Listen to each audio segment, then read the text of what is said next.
I think this unfair system that orders our lives has identified rightly that the dissatisfaction it produces, the dissatisfaction of the masses, can be managed by way of distraction.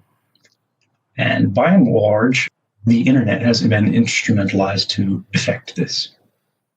It can be done by distracting us through necessity. It can be done by distracting us through entertainment, which is actually one of the most effective ways because people appreciate it. It can distract us through division.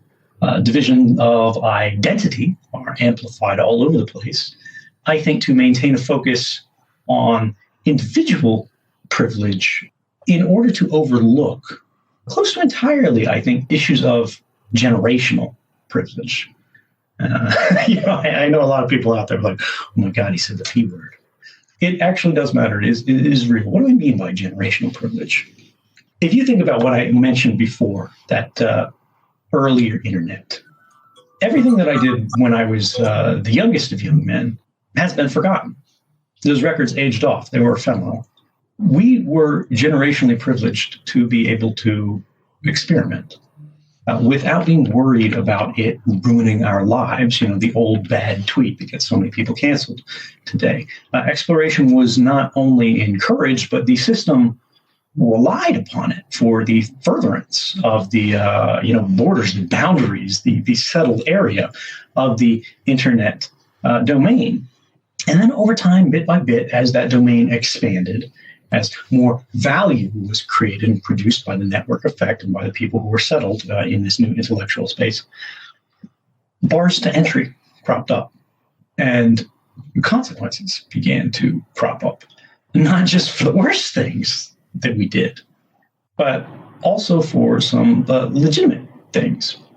And as that has happened, as that has become systematized, as that has become automated, as we have been profiled, as everything we click on, everything that we search for has been padded out into this automatic dossier, perfect records of private lives for every given person who hasn't done anything wrong.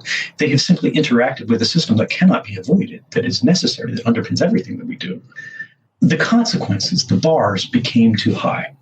The results of curiosity, of expression, of exploration became too dire to risk.